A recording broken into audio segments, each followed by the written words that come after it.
Da exuberância, a armadilha do baixo crescimento. Eu montei a gente montou uma figurinha lá, onde a gente tenta dividir o período de crescimento da economia internacional. Tá? Então, vai vir uma figura logo depois dessa, do crescimento da economia internacional nos últimos, de 81 até 2016. Tá? E eu tentei dividir ali quais os períodos onde a gente chama de baixo ou extremo baixo crescimento. Então, teve alguns anos onde a economia internacional entrou no que a gente chama de extremo baixo crescimento, ou seja, é um crescimento muito baixo, perto da média daquele período. Tem um outro período que ele entra em extremo alto crescimento, ou seja, já está num período de exuberância, que a gente chama de exuberância, ele vem acelerando o crescimento, com taxas de crescimento bem elevadas, e tem os períodos de alto, né, de baixo crescimento, de médio alto e de médio baixo crescimento. Essas corzinhas aqui, na verdade, é só para a gente olhar lá no gráfico e ver quais foram os períodos para entender o que foi essa tal exuberância do crescimento. Lá, agora, um período recente. Né? Então, se a economia crescesse entre menos 1 e 1,3, ela estava no extremo baixo. Então, se ela cresce menos, no ano que ela cresceu menos que 1,3, ela está muito baixo, perto do histórico do crescimento dela. Entre 1,3 e 2,7, ela está nesse períodozinho aqui de baixo. Entre 3,4 e 4,1, acima de 2,7 até 3,4, ela está no médio baixo. Entre 3,4 e 4,1, ela está no médio alto. E vamos considerar o seguinte, a partir de 4,1 para cima, ela está lá no alto ou no extremo alto. Bom, isso, quando a gente olha essa figurinha aqui, para tentar entender quais foram os anos que tiveram super crescimentos e quais foram os anos que tiveram baixo crescimento da economia internacional. A gente tem alto e extremo alto, que são esses, o azulzinho e o verde, tem 1, 2, 3, 4, 5, 6, 7, 8, acho que são 10, vamos lá. 1, 2, 3, 4, 5, 6, 7, 8, 9, 10. Então, de 81 a 2015, nós tivemos 10 anos onde a economia mundial cresceu nesse estágio alto e extremo alto. Desses 10 anos, 1, 2, 3, 4, 5, 6 estão aqui, ó, nesse período aqui. Ó. Então, se a gente pegar lá desde 1981, dos 10 anos, metade deles, de alto crescimento e extremo alto crescimento, está em 2003, 2004, 2005, 2006, 2007, extremo baixo crescimento, que é a crise, 2010, 2011. Então, só por essa, a gente fala assim, opa, esse período aí realmente foi diferente desses outros para cá. E são anos seguidos de alto, alto, alto, extremo alto, extremo alto. Aí ajusta, cai. Volta para alto, alto, e entramos no regime cinza agora. Esse regime cinza é o médio-baixo. Saímos de um alto, extremo alto, e caímos para o médio-baixo. Bom, o que explica isto aqui, ó? Esse regime aqui, essa coisa espetacular que a gente tem, que eu chamo o crescimento elevado. Uma das coisas que explica muito isso aí, se a gente pegar a história mundial, a China foi o grande ator a partir dos anos 90, e muito mais presente nos anos 2000, o crescimento chinês ele foi o grande ator, o país que mais cresce, que mais se posiciona na economia internacional, que tem um conjunto de... Vocês sabem até mais do que eu, porque vocês talvez tenham sofrido muito mais do que eu no momento que a China começa a entrar em termos de ator global, de se posicionar como ator global. E a China, diferentemente quando o Japão, aconteceu isso com o Japão lá nos anos 80, ou quando aconteceu com os Estados Unidos, logo depois da Segunda Guerra, a China tem uma característica diferente desses outros países. Ela tem uma população muito grande, que o Japão não tem, o tamanho da população chinesa, e os Estados Unidos também não tem tanta população quanto a chinesa. E quando ela começa a crescer, falta recursos naturais para manter o crescimento dela. Quando para os Estados Unidos, não faltaria recursos naturais. Porque ele tem recursos naturais nos Estados Unidos. Ele tem lá, e a população americana não é tão grande quanto a chinesa. Não é que a China não tenha recursos naturais. Ela é um dos maiores produtores de minério, ela tem recursos naturais, só que o tamanho da economia dela, o tamanho da população e o nível de atividade que ela vinha crescendo, 10%, 12% ao ano, não dava conta. Não dava conta. Ou seja, não tinha alimentos, não tinha minério, não tinha petróleo para manter esse crescimento. Muito bem. Isso, quando a gente compara lá com os Estados Unidos e Japão, não ocorre na economia mundial. Esse supercrescimento de uma economia enorme que, a gente brinca assim, comia minério, assim, né? Comia minério e bebia petróleo. Assim. Por quê? Por causa do tamanho dela e por causa da questão, a dimensão dela, a dimensão populacional. Isso faz com que os preços das commodities disparem. Tem um efeito direto no preço das commodities. E, ao disparar os preços das commodities, o efeito China espalha para os países em desenvolvimento. Que, quando a gente fala em países em desenvolvimento, a gente está falando basicamente da África e da América Latina.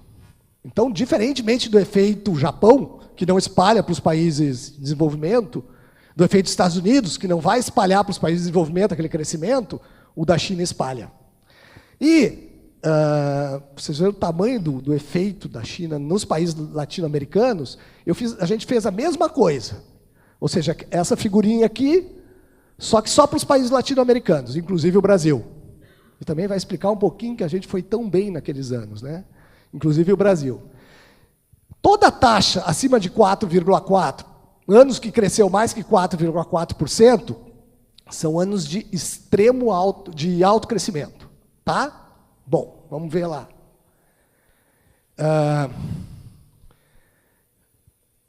Então, esses pintadinhos são os anos que foi mais de 4,4%. Então, a gente tem aqui em 94, tem a América Latina agora, tá? Em 97, e aí vem, ó. E aí ajusta e volta de novo. Então, a gente tem 1, 2, 3, 4, 5, 6, 7, 8 anos, sendo que dos 8 anos, 1, 2, 3, 4, 5, 6 desses 8 anos dos anos 80 agora, estão nesse período de novo. E taxas cada vez mais elevadas de crescimento. Tudo acima de 6, 5, 4, volta a 6, cai a 4,9, e aí, quando a coisa começa a ajustar, ela ajusta muito mais volátil, muito mais para baixo que do mundo. Essa é uma das nossas dificuldades hoje. Ou seja, o que isso está dizendo é o seguinte: nós temos uma restrição pelo lado externo. Além das nossas bobagens internas que a gente fez, a gente tem uma restrição pelo lado externo. Que é uma restrição muito forte das economias em desenvolvimento, não só o Brasil, mas das economias em desenvolvimento em geral. Que é a restrição que, como a gente vai ver, que os preços das commodities despencam a partir daqui. Aqui é o nosso boom, de janeiro de 2013 até março de 2009. Esse verdinho é a taxa de crescimento das commodities mês a mês. Dos preços das commodities. Nós somos um grande exportador de commodities, nós se beneficiamos desse boom chinês a partir de uma elevação de preços, os preços ficaram benéficos para nós, em relação aos manufaturados. De vez em quando as pessoas perguntam, tá, mas esse boom aqui de preço das commodities não gerou inflação no mundo? Isso foi uma coisa, esse período foi sensacional, porque a gente tem um boom dos preços das commodities sem inflação internacional, a inflação internacional não cresce. Por quê? Vamos voltar lá na história da China. A China foi o grande produtor de manufatura, jogando o preço da manufatura, não a China, os asiáticos. Eu acho que hoje não é mais a China. Eu olho os asiáticos. Naquele período, talvez, jogando os preços das manufaturas lá para baixo. Então, a China os asiáticos jogam o preço de manufaturas para baixo, os preços das commodities sobem, quem é que vai começar a abocanhar uma boa parte da renda mundial? Os em desenvolvimento.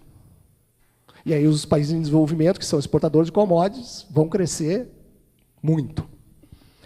Explica um pouco do que aconteceu com o Brasil até 2011 e 2012. Então, esse efeito todo da economia internacional gera o que a gente chama de a exuberância do crescimento. Que hoje a gente entra nessa fasezinha aqui, ó, que chega a cair 35% o preço das commodities. E não tem expectativa de voltar a isso aqui. Na economia, de vez em quando as coisas passam, se a gente não entra no trem, ela não retorna. A gente tinha que ter entrado num outro processo naquele momento ali.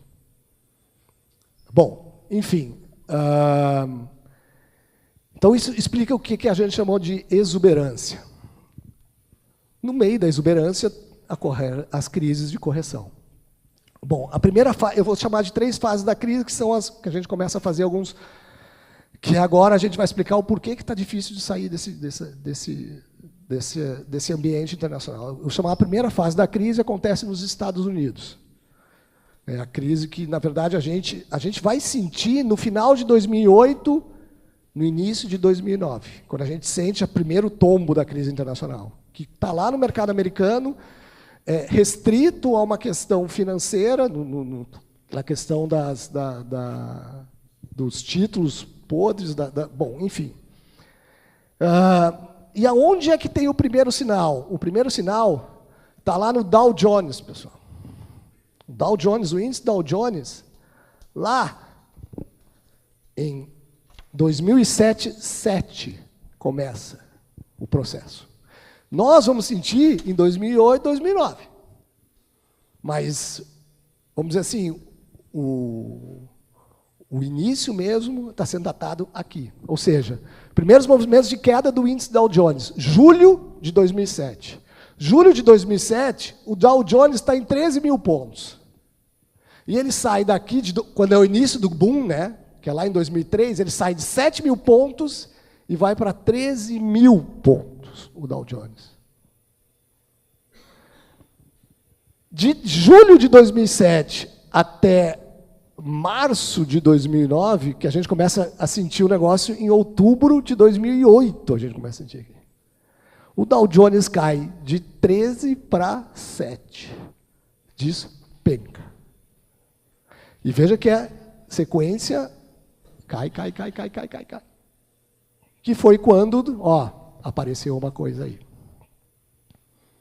Desconfiaram, o mercado financeiro desconfia e fala assim, está errado esse negócio. E aí,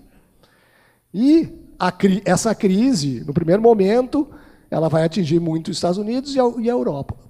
Até parece que nós ficamos meio fora desse processo. Né? Por quê? Porque a China continuava crescendo lá. Né?